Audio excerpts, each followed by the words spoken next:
The U.S. Air Force has just made a groundbreaking announcement that has shocked the world. Known for continually pushing the boundaries of technological advancement, the Air Force has revealed the capabilities of its latest aircraft, which looks like a UFO. After years of keeping their secret projects hidden, this nation has unveiled a technology that shakes the foundation of everything the world once believed in. What is this announcement that has taken the world by storm? Could this UFO be linked to extraterrestrial beings? Join us as we explore the United States' new UFO aircraft, a development that has sparked numerous questions and curiosity worldwide. In 1955, the CIA, U.S. Air Force, and defense company Lockheed Martin chose a very remote spot in the Mojave Desert, about 80 miles northwest of Las Vegas, to start testing and developing the most advanced aircraft of that time. For decades, the Nevada Test and Training Range, known as Area 51, didn't appear on any public maps, and the U.S. government didn't admit it existed. Because of the tight security and the experimental black aircraft tested there, rumors about UFOs, captured aliens, and other mysterious activities have surrounded Area 51 since the 1950s. Even though no alien-made UFOs flew over Groom Lake, we now know that many advanced and unusual aircraft were developed and tested there. From the U-2 spy planes of the Cold War to an experimental Star Trek-inspired craft from the 1990s, here are 6 of Area 51's most interesting aircraft. In the early 1950s, during the height of the Cold War, the CIA started a secret project to create a spy plane that could fly at 70,000 feet, which was thought to be high enough to avoid being detected by Soviet radar. This project, called Project Aquatone, led to the development of the U-2, a single-engine plane with long glider-like wings designed by Clarence Kelly Johnson, the founder of Lockheed Martin's Advanced Development Projects Division, known as Skunk Works. Lockheed built the plane in just 8 months at Skunk Works headquarters in Burbank, California, and then sent it to Area 51 for testing, a place Johnson called Paradise Ranch. Before the U-2 could fly, Lockheed engineers needed fuel that wouldn't evaporate at high altitudes. To solve this, Shell Oil Company created a special low-volatility kerosene fuel using byproducts normally used in its fly and bug spray called FLIT. Additionally, the technology behind the pressurized suits developed to keep U-2 pilots alive at high altitudes later became important for the manned space program. Capable of flying at an altitude of 70,000 feet in any weather and operating day and night, the U-2 virtually avoided being detected during its Cold War missions over China, Cuba, the Soviet Union, and Vietnam. Beyond that era, it played a role in conflicts in Afghanistan and Iraq, contributing to multinational NATO operations. The U-2 showcased versatility, engaging in advanced tasks ranging from electronic sensor research to satellite calibration. It served the United States Air Force for over 50 years. Despite the passage of time, the U-2 remains active, having undergone necessary upgrades to align with advanced demands. The U-2 owed its remarkable capabilities was its engine. The aircraft was powered by a Pratt & Whitney J75 turbojet engine, a potent piece of machinery that delivered 17,000 pounds of thrust. This engine provided the aircraft with the necessary propulsion to reach staggering altitudes. It was designed to cruise at altitudes exceeding 70,000 feet, far above the range of most enemy aircraft and surface-to-air missiles. At this extreme altitude, it operated in the rarefied stratosphere, beyond the reach of radar detection and interception. This incredible altitude capability was essential for its primary mission, conducting aerial reconnaissance deep within Soviet airspace, often over sensitive military installations and territories. While the U-2 primarily focused on altitude and stealth, it was no slouch regarding speed. The aircraft boasted a top speed of approximately Mach 0.62. This was sufficient at that time for the U-2's mission profile, prioritizing altitude, endurance, and evasion over outright speed. What truly set the U-2 apart was its endurance. Thanks to its slender wings and efficient design, it could remain aloft for exceptionally long durations. With its standard fuel load, the U-2 could fly for over 10 hours without refueling, and with external fuel pods, this endurance could be extended even further. This extended loiter time allowed it to cover vast territories during a single mission, capturing a wealth of intelligence through its sophisticated onboard cameras and sensors. The U-2 was not designed to engage in combat. Instead, it relied on stealth and evasion to avoid enemy encounters. As such, it was typically unarmed during reconnaissance missions. However, the U-2 did have provisions for self-defense and evasion. One notable feature was its ability to release electronic countermeasure devices.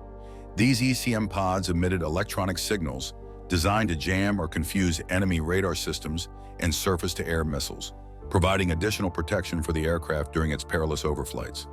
In 1955, the CIA launched Project Aqueduct to find a secure and covert location for testing the highly classified U-2 reconnaissance aircraft. This search led to an extensive investigation, ultimately selecting the Groom Lake area within the Nevada test site. Thus, Area 51 became the ideal location for testing the U-2. Another project which started in 1957 was the Project Oxcart. This project birthed two of the fastest and highest flying planes in U.S. history, the one-seat Archangel 12, or the A-12, and the two-seat SR-71 Blackbird. The A-12 had two jet engines, a long body, and a Cobra-like look. The first A-12 was sent to Area 51 in February 1962 after being taken apart in Burbank and moved to Nevada in a special trailer that cost nearly $100,000. To keep the A-12 secret, the CIA informed the head of the Federal Aviation Administration, who made sure air traffic controllers filed written reports of unusually fast, high-flying planes instead of talking about them on the radio. Despite these efforts, reports of UFO sightings around Area 51 increased in the mid-1960s. As noted by Annie Jacobson in Area 51, an uncensored history of America's top-secret military base, starting just after the A-12's first official flight over Area 51 in April 1962. The A-12 was declared fully operational in 1965, achieving a sustained speed of Mach 3.2 at 90,000 feet. It began flying missions over Vietnam and North Korea in 1967. The following year, it was retired in favor of its Air Force successor, the SR-71 Blackbird. The SR-71, longer and heavier than the A-12, combined supersonic speed with a low radar profile thanks to its sleek design and black radar-absorbing paint. On July 28, 1976, pilots flew an SR-71 at a record speed of Mach 3.3, or 2,193 miles per hour. This speed was faster than a rifle bullet, which travels at 400 feet per second. After more than 30 years of service, the SR-71 was retired in 1990 and still holds the record as the world's fastest aircraft. In 2007, there were rumors about an extremely fast aircraft called the SR-72 that Lockheed Martin was developing to replace the SR-71. This fighter jet is believed to have the ability to zoom through the sky at 6 times the speed of sound, which means it is extremely fast. The first news about the SR-72 became public in a magazine called Aviation Week and Space Technology on November 2013. To create the perfect engine for the SR-72, the company in charge of developing the fighter jet collaborated with Aerojet Rocketdyne since 2016. This special engine that is being worked on would enable the jet to fly at extreme speed without any problems. Lockheed Martin also plans to use a special system called a turbine-based combined cycle for the fighter jet. It's like having two engines, a turbine engine for slow speeds and a scramjet engine for attaining high speeds. The turbine engine works at the start when the jet is slow, and then, as it goes faster, the scramjet engine takes over from the turbine engine. Both engines share the same inlet and nozzle, but have separate paths for the air they use. When fighter jets fly fast, like at a speed of Mach 5 and above, the air around the jet gets extremely hot enough to melt some of the metal parts. To solve this problem, the developers have considered using special materials called composites to build the important parts of the jet pieces. These used composites are prepared from a combination of materials such as carbon, ceramics, and metals. In May 2015, the plan for the SR-72 was to use it for spying and attacking, known as ISR and strike. However, they had yet to decide on the exact things it would carry, called payloads. This is probably because more than regular payloads would be needed for a jet flying at Mach 6, up in the sky at 80,000 feet. So to make this work, they would need to create new sensors and weapons just for the SR-72, because the available weapons wouldn't be able to keep up with the super fast flying and high altitude of this formidable jet. This points out the need to invent new weapons that can handle the speed and height of the SR-72 to make it a successful spy and attack machine. Back in November 2013, there was a plan to build a smaller version of the SR-72 that could be flown either by a pilot or all on its own. They wanted to start building it at 2018.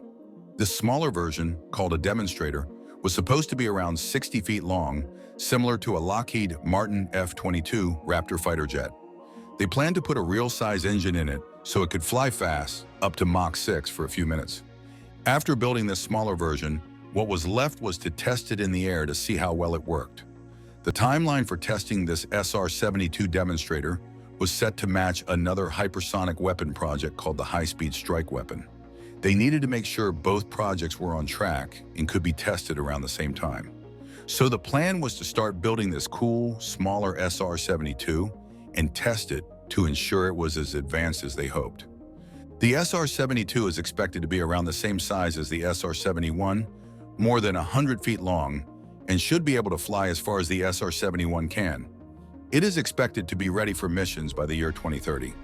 The plan aligns with the U.S. Air Force's plan to possess an extremely fast weapon by 2020 and a spy jet by 2030. Besides testing new aircraft technologies, Area 51 was used to study foreign warplanes that the U.S. obtained secretly during the Cold War. In the late 1960s, the Air Force got a Soviet MiG-21 jet fighter called Fishbed E after an Iraqi pilot defected to Israel with it. This was part of a program called Have Donut, where Area 51 personnel examined and reverse-engineered the Mach 2 fighter to understand its performance and compare it to U.S. fighter planes. The MiG-21 features a delta wing with a 57-degree leading-edge sweep angle, a SAGI S-12 airfoil, 0-degree angle of incidence, and -2-degree dihedral angle. It has ailerons and flaps on the trailing edge and small wing fences in front of the ailerons. The fuselage is semi-monocoque, elliptical, with a maximum width of 1.24 meters. The engine air intake is regulated by a cone with positions varying by speed, controlled by the UVD-2M system in later models. Early MiG-21s had a pitot tube on the nose's bottom, later moved to the top and then 15 degrees to the right with an emergency pitot head. The cockpit is pressurized and air-conditioned. Early canopies were front-hinged and connected to the SK-1 ejection seat. Later models had a more reliable ejection seat and a right-hinged canopy. The aircraft has 3 air brakes, 2 front and 1 rear, with the rear brake disabled when carrying an external fuel tank.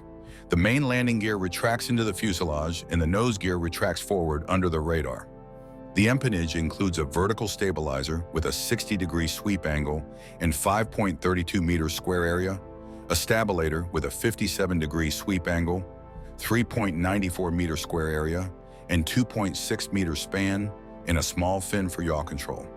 The tricycle undercarriage has 800-millimeter diameter main gear tires that retract into the fuselage, with the nose wheel manually lowerable in case of failure. Over 40 days in 1968, U.S. pilots flew the MiG in 102 test flights, totaling 77 hours of flying time. They discovered that while the Soviet plane was slower than American planes like the F-5 and F-105, it could turn more sharply.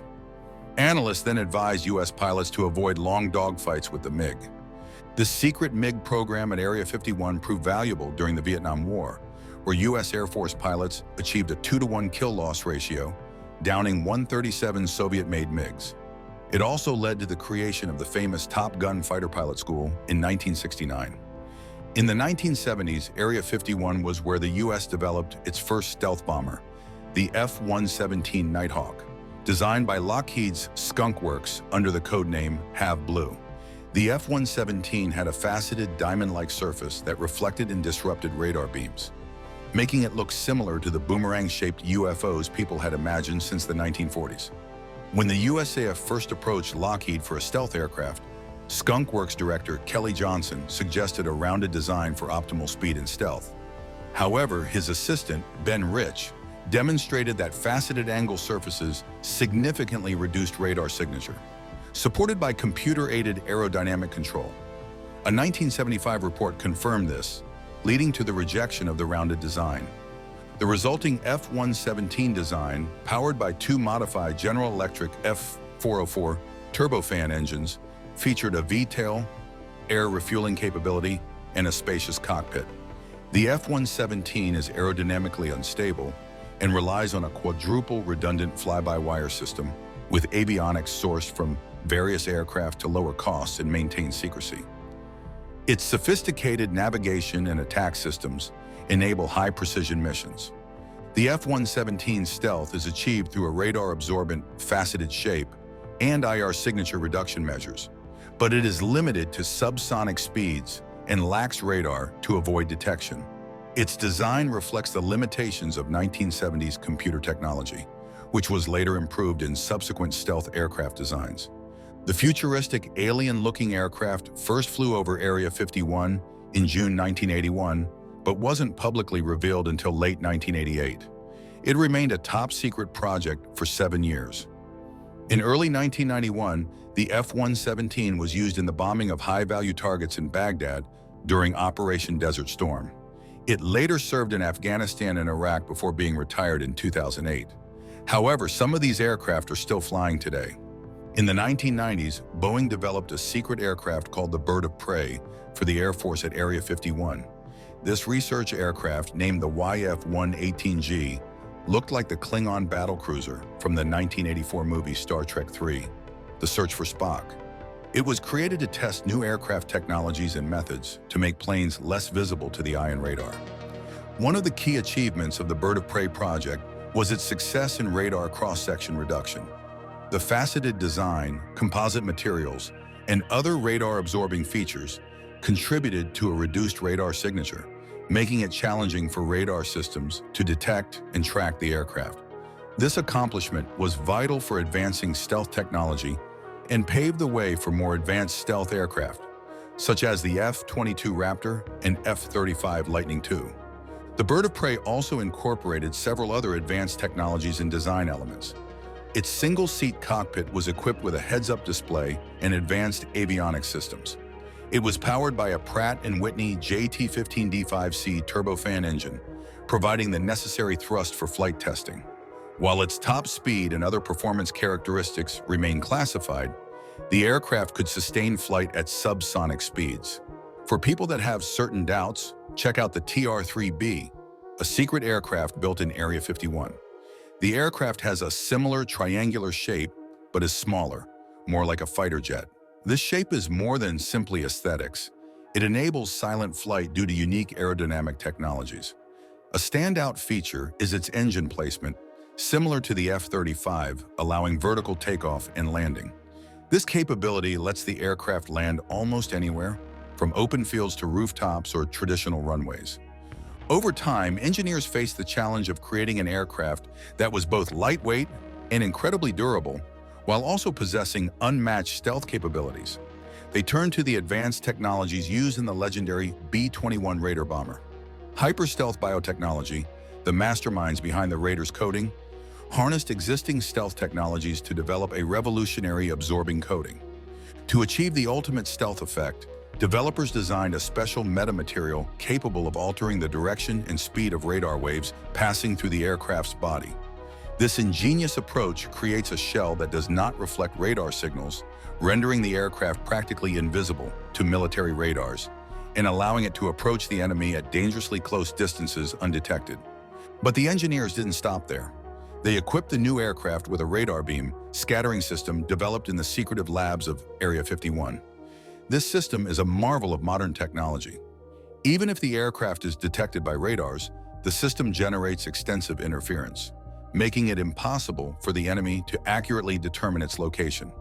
This combination of groundbreaking stealth technologies ensures that the aircraft remains a ghost in the skies, an unseen predator capable of striking with precision and vanishing without a trace. And finally, how about being able to hide from both radars and human eyes? To achieve this mind-blowing effect, the engineers designed special coverings for the aircraft that can display any image directly on its surface, giving it the unique ability to hide in plain sight. Thanks for watching. While you are still here, click on the link on your screen to check out another of our videos. See you there.